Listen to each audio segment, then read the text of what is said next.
자, 그러면은 에너지 전기화학의 10주차 수업을 시작하도록 하겠습니다. 지금은 전기전도도에 대한 얘기를 아마 시작을 해야 될 것 같습니다. 전기전도도라는 거는 그 전기전도도가 의미하는 거는 전기를 얼마만큼 잘 통하는 거를 얘기하죠. 그 다음에 확산인데 이게 전해질, 즉 이온의 확산을 의미하자는 거죠. 전기전도도는 이거는 거의 이제 전기적 성질, 전기적 성질이라고 생각하시면 되고요. 그 다음에 확산이라는 거는 이제 이온의 확산을 얘기하는데 이건 결국에는 농도차,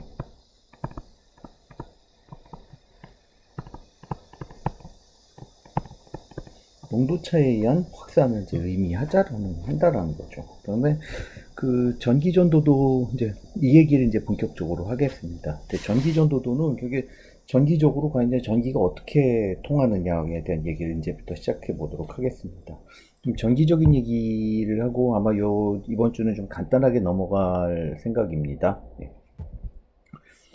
자, 이온의 트랜스포트 페노미나 바로 이동은 어떤 거를 얘기할 수 있냐? 바로 이제 세 가지가 있어요. 마이그레이션이라는 게 있고, 일렉트로 포레시스라고 그래갖고, 전기장 때문에 움직이는 거. 예를 들면은 전기장이, 예를 들어 여기가 양극, 여기가 음극이라면, 예를 들어서 양이온이라면은 일로 이동을 하겠죠. 음이온이라면 일로 이동을 하겠죠. 이 원리를 이용해서 이제 뭐 도금도 하고, 어떤 배터리, 뭐 어떤 그런 일들을 이제 진행을 하게 되는 거고요. 그 다음에 확산에 관련된 얘기를 하게 됩니다. 확산이라는 거는 이게 뭐냐면 농도차에 의한 이온의 이동이라고 얘기하는데 이거는 자 이렇게 한번 얘기를 해볼 수 있죠.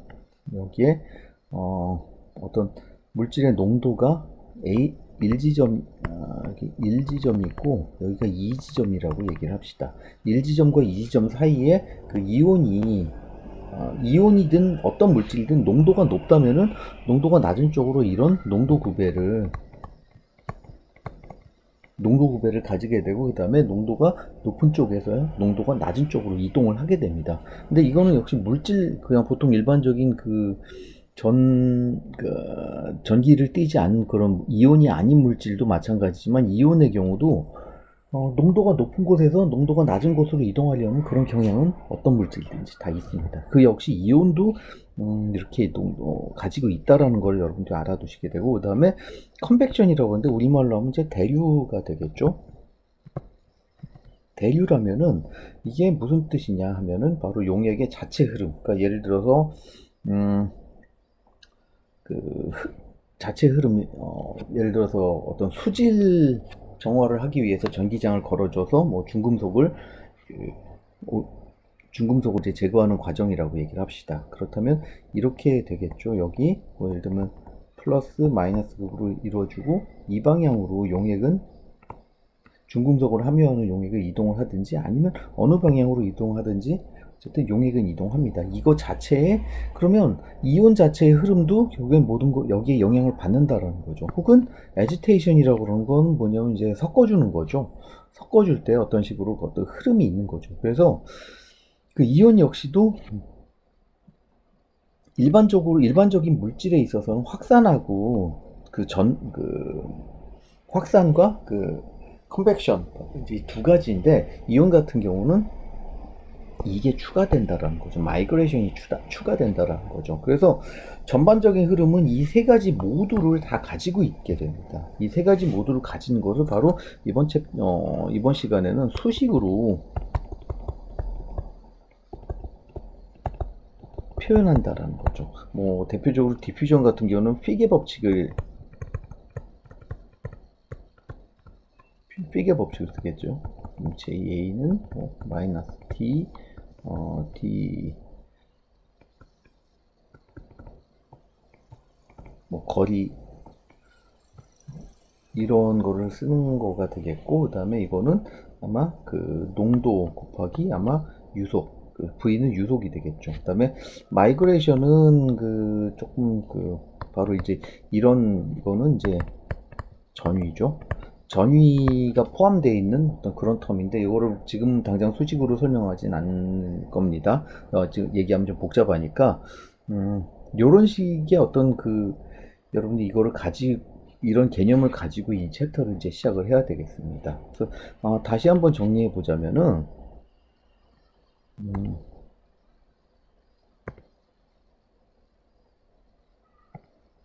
자, 마이그레이션이라는 거는 이제 이온만의 특징이라고 그랬고, 디퓨전, 당연히 피게 법칙을 사용한 피게 법칙을 가지고 설명을 해야 된다라는 걸 얘기를 했죠. 그 다음에 컨벡션, 농도 곱하기 유속으로 이제 표현되는 그 대류 흐름을 가지고 얘기를 해보자라는 거죠. 그 다음에 대류라는 거는 이제 자연 대류, 뭐 강제 대류, 뭐 이런 것들이 있을 수 있겠죠. 뭐 그런 것들. 어쨌든 용해 자체의 흐름. 그러니까 이게 애지테이션 이게 섞어준 거 역시 또 용해의 흐름이라고 얘기하고 여기에다가 마이그레이션 바로 전기장 방향에 따른 이온의 이동인데 결국엔 이거는 전위가 강하게 걸리면은 이동하려는 경향도 더 강해지겠죠. 이 세 가지 텀을 가지고 이번 시간에 수식으로 이제 표현하는 법에 대한 얘기를 이제 해보도록 하자라는 거죠. 자, 그렇다면 지금부터 진행될 내용은 어떤 내용들이냐면은 이제 전기 전도도에 대한 얘기를 해보도록 하죠. 전기 전도도는 이제 어떻게 측정을 하느냐에 대한 얘기를 해보도록 하겠습니다. 일단은 전기 전도도의 측정에 대한 얘기를 한다고 그랬죠. 자, 첫 번째로 한번 얘기해보자라는 건 R. 이건 뭐냐면 물질의 이게 저항입니다. 저항인데 저항은 어떻게 표현이 되냐면은 도체의 길이 L은 도체의 길이죠. 길이가 길어질수록 저항은 길어지는 거죠. 그 다음에 도체의 면적이 넓을수록 저항은 작아지겠죠. 그 다음에 R0는 물질 고유 자체의 그러니까 이 물질 자체의 저항도인 거죠. 여기에다가 아마 길이가 길어지면 그만큼 저항이 늘어나게 되는 거고, 길이가 짧다면은 저항이 줄어들게 되는 거죠. 그리고 면적이 크면은 그만큼 저항은 줄어드는 거죠. 그래서 이 저항은 어떤 식으로 측정을 하냐면은 어떤 일렉트로라이트 여기 전해질 있죠. 전해질을 담아놓고 양쪽에 전기를 걸어주는 모양입니다. 이렇게 전기를 걸어주고 혹은 뭐 이제 이런 B 같은 그림 A 혹은 그림 B 같은 이런 모양이 있고 양쪽에 이렇게 전극 양쪽에 전기를 걸어주면서 또 저항이 얼마나 되는지 측정을 해보는 장치인 거죠. 그 다음에 또 하나는 이제 전기화학에서는 이제 설명하진 않지만 전기적인 얘기라면 이제 평판 축전기 이렇게 평판 두 개를 갖다 놓고 굉장히 짧은 이게 X는 굉장히 가까이 붙여놓은 거죠. 가까이 닿지는 않고 아주 가까이 붙여놓으면 요 사이에 전기가 저장이 되는 장치인데 이 장치에 역시 저항이 존재하겠죠. 이 저항에 대한 얘기를 하자라는 거죠. 그다음에 또 다른 개념은 여기서 그래서 이제 저항 측정에 관련된 얘기들을 이렇게 식으로 표현을 했죠. 그다음에 전기 전도도라는 얘기를 해봐야 되는데 전기 전도도는 컨덕턴스라고 얘기를 합니다. 그래서 일반적으로는 여기 기호에서는 C2라고 표시를 했고요. 그 다음에 전도율, 컨덕티비티, 전기가 얼마나 전도율에 대해서 컨덕티비티를 이제 그리스 문자 소문자로 이제 시그마로 표현을 했죠. 그래서 전기 전도도는 결국에는 저항의 역수죠.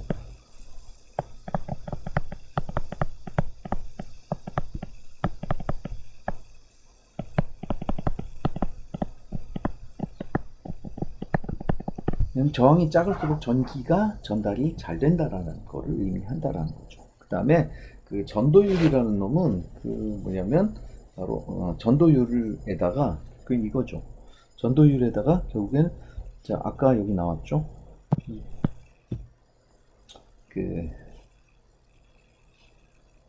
부분을 보시면 A분의 L이라고 그랬죠. L분의 A. 저항의 역수가 돼버리는 거니까요. 그럼 결국에는 이 말은 무슨 뜻이 되냐면은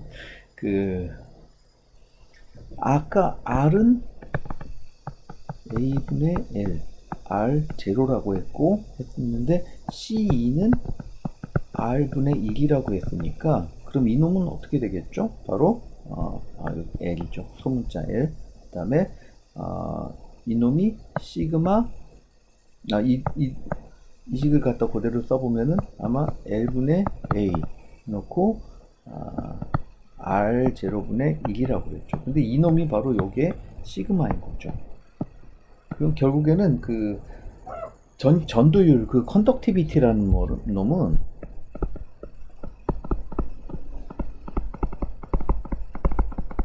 컨덕티비티 시그마라는 놈은 뭐가 되냐면은 바로 고유 저항도 있죠. 여기 고유 저항도분의 역수라는 거죠.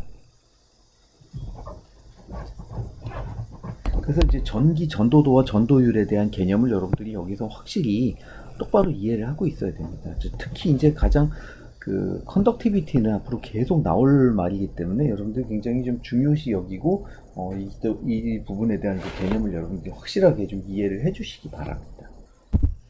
자, 그럼 이제부터 얘기할 거는 이제 바로 그 전기화학이라는 건 결국 화학 반응이 일어난다는 거고, 기체 상태가 아닌 거의 대부분, 기체 상태에서도 물론 일어날 수가 있지만 거의 대부분은 그 액체 상태, 그 중에서도 아마 액체 상태, 그 녹아 있는 그런 액체가 아니라 바로 용액, 주로 물속이지만 뭐 다른 어떤 용매 속에 녹아 있는 그 용액 상태에서의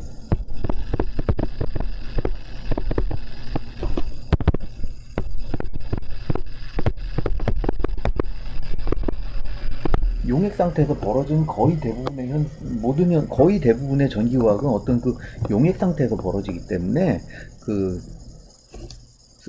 벌어진다라는 거죠. 이걸 굉장히 여러분 너무나도 당연하고 쉬운 얘기지만 간혹 가다 보면은 전기화학이 꽤 복잡하기 때문에 이거를 하다 보면은 가끔씩 헷갈릴 때가 있어요. 헷갈릴 때가 언제냐면은 이 사실을 망각하고 여러 가지 생각을 하게 되는데 굉장히 이게 중요한 얘기입니다. 헷갈리지 못해야 되죠. 그 다음에 어쨌든 용액 상태에서 벌어지는 현상이기 때문에 이제부터 해야 되는 얘기들은 바로 용액의 전도율이라는 놈에 대해서 얘기를 해야 됩니다. 바로 용액의 전도율. 이게 굉장히 중요한 얘기죠. 자, 그럼 다시 전도율을 한번 들어가 봅시다. 정확하게 얘기하면 여기 전도율이라고 썼지만 여기 용액의 전도율이라고 해야 맞는 거죠. 자, 근데 이놈은 바로 이제 전해질 1몰이 전기 전도도에 기여하는 정도를 얘기하자는 거죠. 전기 전도도는 아까 뭐라고 그랬죠? 그래서 아까 전기 전도도 이렇게 얘기를 했죠. 전도도 C2에 기여하는 정도, 바로 전도도 C2인 거죠. 자, 근데 전해질 1몰이라고 그랬죠. 그럼 이놈을 바로 뭐라고 부르냐면은 몰라 컨덕티비티, 즉 우리말로 하면 몰 전도율이라고 표현을 합니다. 그래서 기호로는 이런 기호를 쓰는데 이거 A처럼 보이지만 이거는 그 람다죠. 람다에 이거는 아마 이런 기호는 많이 봤지만 이놈의 대문자형이 이런 거죠. 람다는 지워볼게요.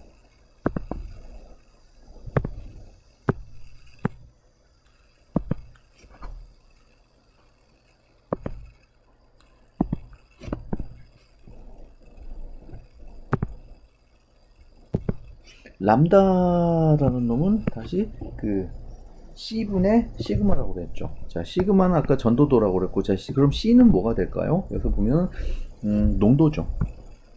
그래서 이 전해질 1몰이 전도도에 기하는 거니까 바로 농도분의 컨덕티비티죠. 뭐 농도분의 컨덕티비티가 되는 거. 그래서 이렇게 보시죠. 주로 일반적으로는 이제 S는 지멘스입니다. 전도도. 지멘스 퍼 미터라는 단위를 쓰는 게 이제 시그마 컨덕티비티인데, 보통 일반적으로는 뭐 이런 식으로도 쓰기도 한다는 거죠. 이렇게 쓰기도 하지만, 대부분은 관례적으로는 지멘스 퍼 센티미터, 그리고 몰 퍼 데시미터 3승, 데시미터 3승이라는 얘기는 이게 리터죠. 몰 퍼 리터. 그 다음에, 이런 식으로 이제 단위를 사용한다라는 거죠. 여기 죄송한데 여기 시그마가 아니라 이게 오타가 났네요. 이게 람다죠. 여기도 람다가 돼야 되죠.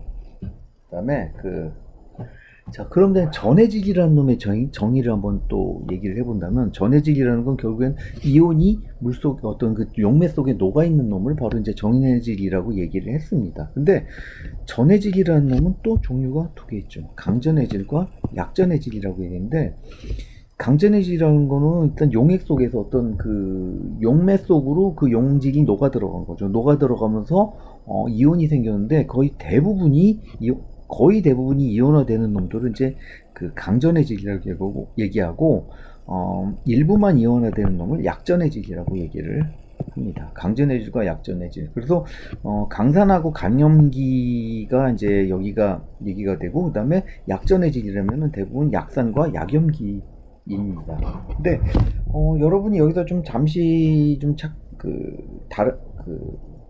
헷갈릴 수도 있는 얘기를 하면은, 그래서 산화력이 있는, 그러니까 예를 들어서 이 불산 같은 경우는 HF 같은 경우는 HF 이 불산은 약산입니다.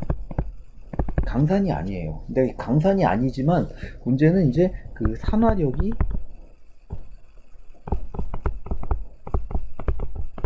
있는 산이어가지고 굉장히 위험하다고 얘기를 하죠. 그래서 이게 산화력이 있고 좀 여러 가지 유리까지도 산화시켜 버릴 수 있을 정도의 그런 산화력이 있는 산입니다. 하지만 불산은 강산은 아니에요. 약산입니다.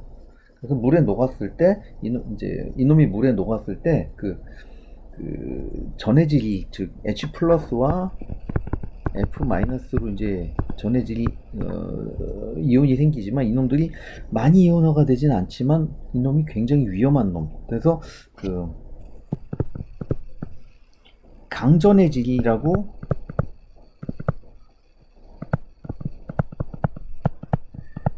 강산은 아니라는 거는 여러분이 꼭 이제 한번 꼭 이제 머릿속에 꼭 담아두시기 바랍니다. 뭐 이거는 이 얘기는 이제 이 수업 요 내용하고는 크게 관련은 없지만 앞으로 진행하면서 여러분이 또 헷갈릴 수 있는 소지가 있기 때문에 여기서 꼭 이제 얘기를 해두고 짚어놓고 넘어가려고 했습니다. 그 다음에 전도율을 가지고 한번 좀 얘기를 해봅시다. 용액의 전도율이라는 거는 1대1 전해질이라는 거는 이런 놈들이에요. 그러니까 HCl, NaOH. 자, HCl이라면 뭐가 되죠?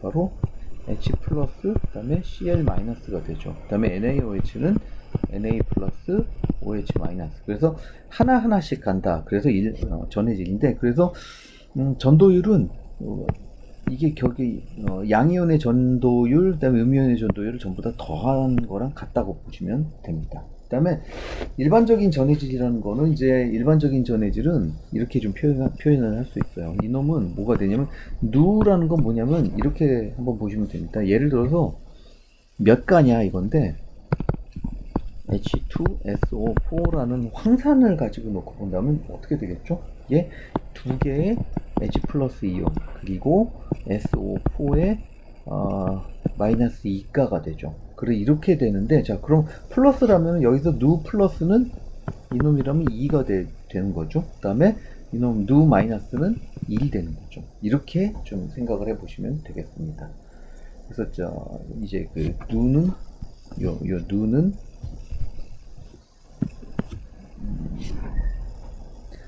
양론 당량 계수라고 보시면 되겠죠. 당량비라고 보시면 되겠고, 그다음에 그 전기장에 의해서 이동되는 이온 I가 어느 정도 속도로 이동된다. 이거는 전기장에서 이동된다고 그랬으니까 이건 바로 이제 아까 얘기했던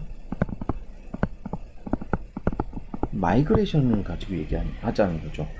순수하게 어떤 확산도 아니고 마이그레이션만 가지고 얘기를 해보자라는 거죠. 마이그레이션에 대해서 얼마나 속도로 이동을 할 것이냐라는 거는 바로 UI는, 자, 전기장의 세기가 단위 크기일 때 이동 속도, 바로 이제 전기 이동도, 이제 일렉트로모빌리티라는 요 값에다가 UI에다가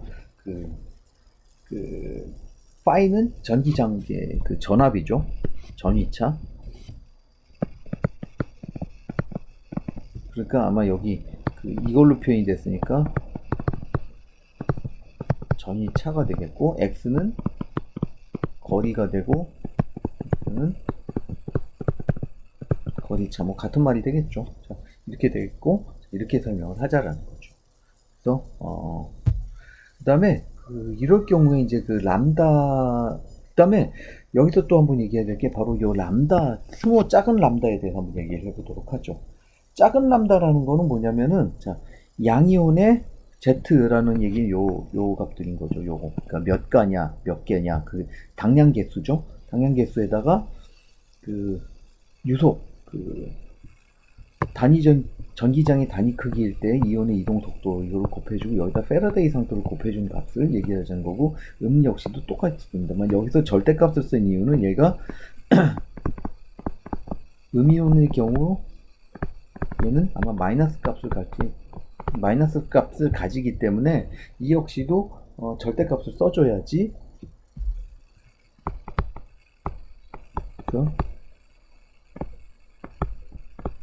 절대값을 사용해야 된다라는 거죠. 자, 그래서 용액의 전도율을 얘기를 했고, 그 다음에 다시 한번 좀 얘기를 해보면 바로 이 부분을 또 한번 얘기해 보죠. 일렉트로닉 모빌리티, 바로 UI에 대한 얘기를 이제부터 좀 본격적으로 해보도록 하죠. 일렉트릭 모빌리티는 전하의 크기에 비례하고 이온의 크기에는 반비례합니다. 자, 이건 무슨 뜻이냐? 전하의 크기, 그죠? 전하라는 게 전하의 크기, 전하를 얼마나 가지고 있느냐 이거 얘기한 거고, 이온의 크기 자체는 이온 자체가 덩어리가 큰 놈이라면은 아마 모빌리티는 떨어진다는 얘기죠. 그러니까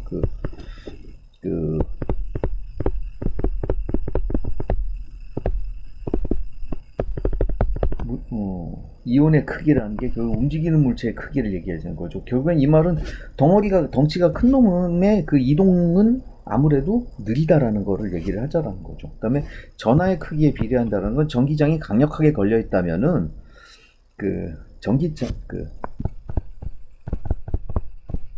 전기장의 크기가 강하게 걸려 있다. 예를 들면 이쪽이랑 저쪽 사이에 전압이 높다면은 아마 이온은 더 잘 이동하려고 하지만, 덩어리가 작은 이온이 더 잘 이동하고 빨리 이동을 하려고 하고, 덩치가 큰 놈들은 작게 이동을 한다라는 거에 대한 얘기를 하자라는 거죠. 그래서 이온을 이동시키는 힘은 전하의 전기장을 곱한 값이라고 얘기했어요. 바로 이 얘기죠. 이게 전기장인 거죠. 그 다음에 이게 전하죠. 그래서 그 다음에 전기장에 의한 힘은 마찰력과 맞먹는다라고 얘기를 했습니다. 거의 마찰력, 중간에 어떤 용매를 거치고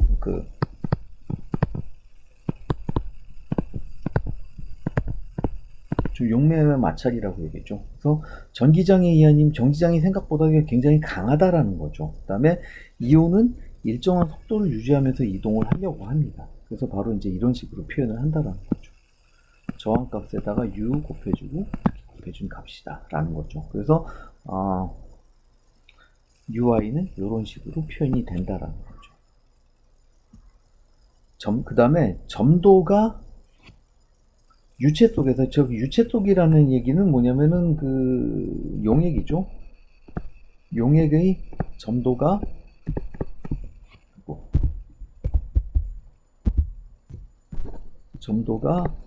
이타인 경우, 이때 이동하는 반경 아니면 유체라고 했죠. 이게 정확하게 하면 이온이라고 얘기를 해보시죠. 반경은 이온의 반경인 거죠. 이온의 반경이 Ri인 놈이, 이런 놈이 이동을 한다. 이 놈의 마찰 계수는 어떻게 되냐? 바로 이렇게 표현이 된다라는 거죠. 그래서 이렇게 표현되고, 결과적으로는 최종적으로 다시 한번 얘기하지만 UI는 요식을 그대로 얘기하면 이게 굉장히 이 챕터에서 매우 중요한 얘기가 된다라는 거죠. 가장 중요한 얘기를 바로 이번 시간에 하는 얘기 중에 이제 가장 중요한 얘기들 여기서 시작을 한 겁니다. 그 다음에 용액의 전도율이라는 얘기하는데, 여기서 중요한 거 얘기를 하나, 한계 몰 전기 전도율이라고 얘기합니다. Limiting Molar Conductivity. 이 말은 무슨 뜻이냐면, 농도가 0에 가까워질 때 이놈들이 거의 없다는 얘기는 굉장히 묽은 용액이라는 얘기죠.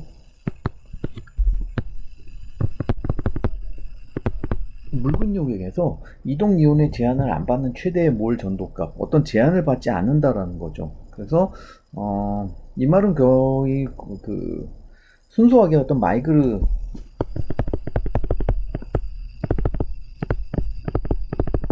순수 마이그레이션을 가지고 얘기를 하자라는 거죠. 그래서 각 이온의 그 전기 전도과 이동도에 대한 얘기를 좀 해보면 바로 각 이온들, 이제 중요한 이온들, 중요한 이온들만 이제 표를 나오는데 교과서에 있는 그 표 6.1에 있는 나오는 내용들입니다. 그래서 여기에 그 람다 값과 모빌리티 값을 이제 여기 이제 표로 나타낸 거죠.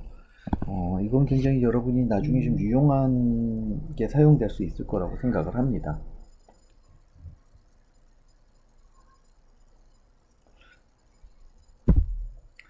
그다음에 그 이동도와 운반율이라는 놈에 대한 얘기를 해보죠. 운반율이라는 건 트랜스포테이션 넘버라고 하고 TI라고 표시합니다. 여기서 I는 아마 양이온 혹은 음이온, 플러스 혹은 마이너스로 표현을 합니다. 그래서 한 개의 이온이 전체 흐름에 기여하는 정도를 바로 운반율이라고 얘기를 합니다. 즉, 그 이온 하나가 지나갈 때 이놈이 전체 흐름에 전체적 이온이 예를 들면 이온이 100개 흘러가고 있는데 그 중에 한 개의 기여도가 어느 정도 되느냐. 예를 들어서 어떤 용액 안에 나트륨 이온과 마그네슘 이온 둘 다 같이 있는데 이놈이 마그네슘이 흘러가고 마그네슘도 흘러가고 일단 나트륨 이온도 흘러간다면은 바로 이제 각각의 이온이 그 전체 흐름에 기여하는 정도를 얘기를 하자라는 거고, 그 다음에 이놈은 양이온과 음이온도 같이 얘기를 해볼 수 있다라는 거죠. 그래서 이렇게 정의되는 거는 아까 얘기한 그대로예요. 아까 요거 전체죠. 이게 큰 람다죠. 큰 람다. 요 분모는 큰 람다분의 그 각각에 해당되는 놈인 거죠. 양이온에 해당되는 놈, 음이온에 해당되는 놈. 이거를 다시 식으로 풀었었더니 이렇게 또 이런 식으로도 또 쓸 수 있다라는 얘기를 할 수 있는 거고, 그다음에 만약에 여기서 한 전해질 내에 두 개의 이온만 정확히 두 개의 이온만 공존한다면, 예를 들어서 어떤 전해질 안에 이런 놈 같은 경우를 얘기할 수 있죠. NaCl 같은 경우는 이거는 Na 플러스 Cl 마이너스 각각 하나씩만 있죠. 이렇게 된 경우에 요 각각의 이온 전도율의 합은 운반율의 합은 1이 된다라는 거죠. 여러 개 이온이 존재한다면 결국에는 모든 이온의 합은 1이 된다라는 거죠. 그래서 한 이온만의 운반율이라는 건 이건 전체 다 합친 거죠. 여기 요거죠. 요거나 마찬가지로 전체 다 합인 거고, 그다음에 특정 이온 합분의 특정 이온이니까 결국엔 이번에 운반율이 되는 거죠. 이놈들을 모두 합치면 1이 된다라는 거. 그 다음에 거의 이 플러스 이온과 마이너스 이동도가 거의 엇비슷하면 거의 0.5라는 거고요. 그 다음에 이게 이 빠른 양이온과 느린 음이온이다 하면은 예를 들어서 이건 여러분에게 이렇게 하죠. M 하고 X라고 얘기합시다. 이놈이 이제 물에 녹았을 때 M 플러스와 X 마이너스 이온이 돼버린 게 이렇게 되는데, 양이온 이놈이 빠르고 이건 느림. 그렇다면은 양이온의 운반율은 그 트랜스포테이션 넘버는 반보다 크다라는 거죠. 음이온의 경우 0.5보다 작다라는 거죠. 이거 제가 여기 오타입니다. 여기 또 오타가 났네. 0.5보다 작아야 되죠. 왜냐면 합은 1이어야 되기 때문이죠.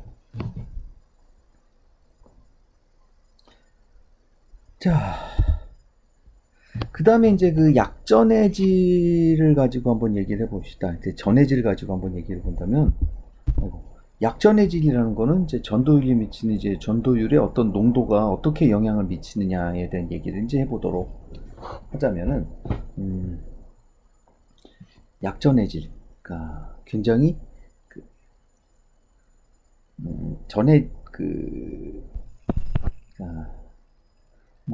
물에 녹았을 때 전해질이 별로 안 된다라는 거죠. 그래서 약전해질이라는 건, 이놈이 약전해질을 들은 이유는 뭐냐면, 이놈 역시도 물속에 녹아 있다라는 거죠.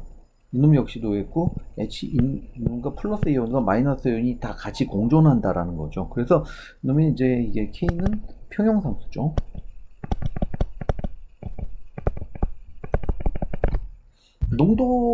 자, 근데 이 평형상수는 어떻게 되냐면 농도에 영향을 받지 않고 일정합니다. 하지만 해리라는 말이 뭐죠? 이게 바로 그 전해질 물에 용매에 녹았을 때 이온이 되는 정도죠. 해리도가 높을수록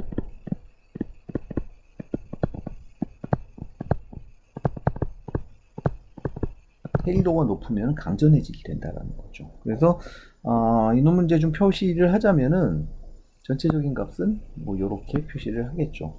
알파 제곱분의 1 마이너스 알파분의 c 뭐 이렇게 표현을 하고, 근데 알파라는 거는 결국에는 알파가 굉장히 1보다 작다. 이 말은 그 해리도가